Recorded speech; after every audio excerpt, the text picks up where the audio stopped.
Hello everyone. Welcome to the 10th video in the data analytics and visualization series.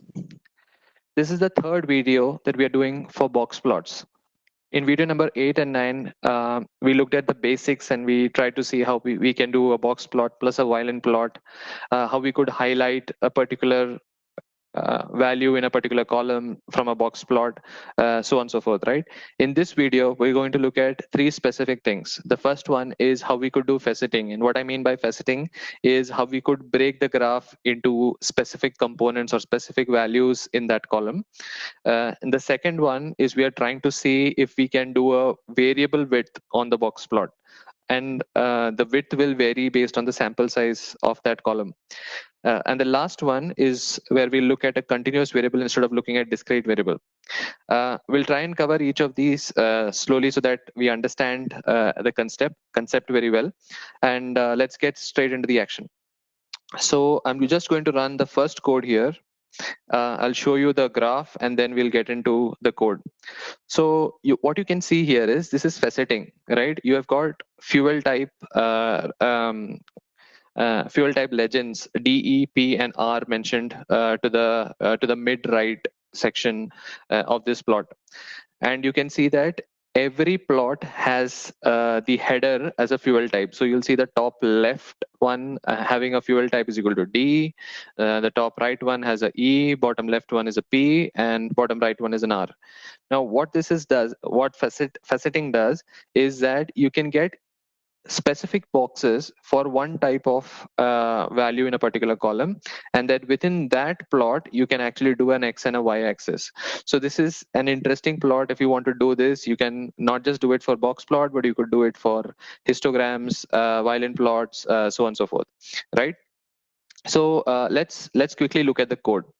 So what are we trying to do here, right? Let me just close this and we'll open it if we require it.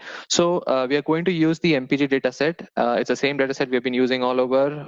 Quick recap: if you're seeing this video for the first time, different types of cars and all their different types of attributes, right? It can be variable, it can be categorical attributes or numerical attributes, and then you're just filtering out. Now we are using a pipe function.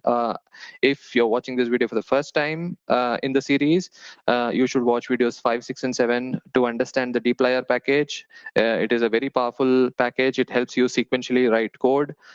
So here you're taking this data set, using the pipe function, using the filter function, and what you're doing is FL is one of the columns, which is fuel type, and you're passing the in argument to put together a concatenation of the different types of values that you would want.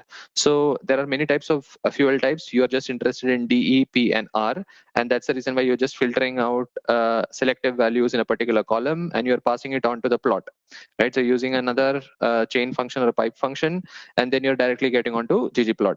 So in a normal ggplot, you would start off with writing the data set, which is mpg, comma, and then followed by aesthetics. But because you have passed it earlier using the dplyr package, you will simply go ahead and use the ggplot function.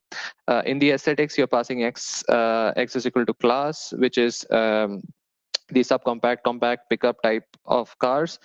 In the y-axis, you have got the highway miles per gallon, and you're filling it up, and you're filling the color based on the fuel type. And you're passing a normal geom box plot without any arguments inside. And this is the interesting part, right? You're using facet underscore wrap, and you're saying tilde with fuel type, right? So this is exactly what happens. And in the end, you're just mentioning scale is equal to free. Now, what happens is you can see on your y-axis, the moment you mention scale is equal to free, all the different facets or grids that you see here have got different y-axis scales. So the first one, the D, fuel type is equal to D, it ends at 45.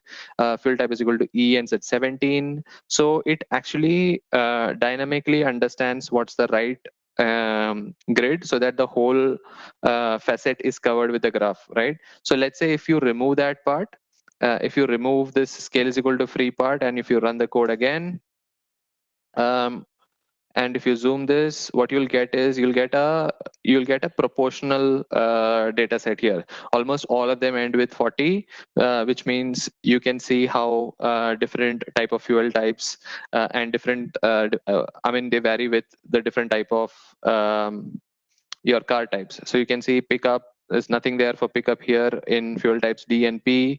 You'll see that there are a few for yeah, for classes equal to pickup, and fuel type is equal to E and R, right? So that's what you can try. You can try both facet wrap without scale is equal to free and with scale is equal to free, right? So that's the first plot. I hope that was fairly okay. If you want to simply use the plot and then you want to change the width of the plot, right? If you want to change the width of the box based on the sample size. So let's quickly look at the video. Let's quickly look at the plot. Here, what you see is all of these box plots. They don't have the same width.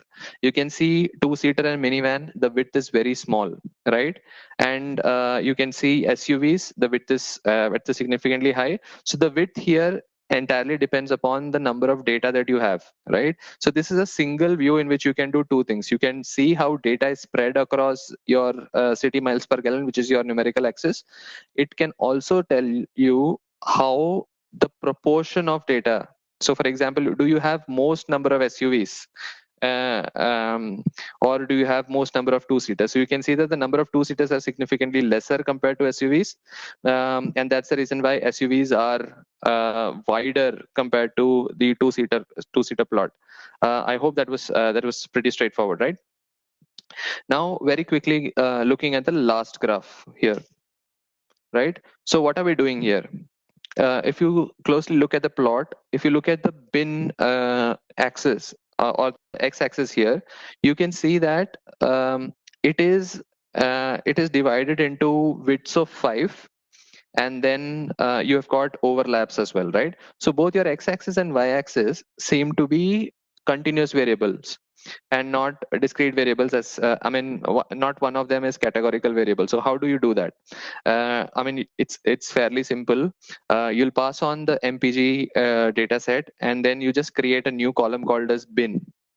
And in bin, you will pass on a function called as cut width. So what are we trying to do?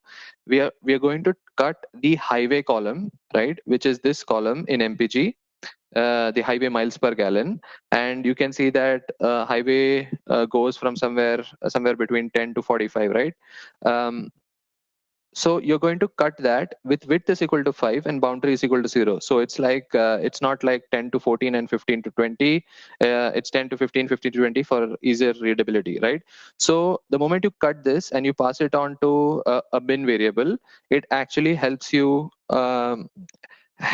segregate into widths of 5, and it happens very dynamically, right? And then you just pass it on to the ggplot function. You select x is equal to bin instead of any other value that is present in the mpg mpg dataset originally, and then in the y-axis you will mention one of the numerical variables. Here we're mentioning just displacement, and then a basic geom plot, right? And then you're going to fill it with a color and going to set an alpha indicator just for the look and feel of it, right? So what you get is this plot. You will get a numerical class or numerical variable or column on the y-axis, similar to what we saw in the previous plots. But in the x-axis, instead of getting a categorical variable like class, here you can actually see how your highway miles per gallon is distributed across different buckets of 5, right? And what is the inference here? You can see that the more the displacement, the lesser is the mileage, right? So that's a fair correlation that is also achieved through this plot. I hope this is okay. Thank you for watching. Let me see you in the next video. Thank you very much.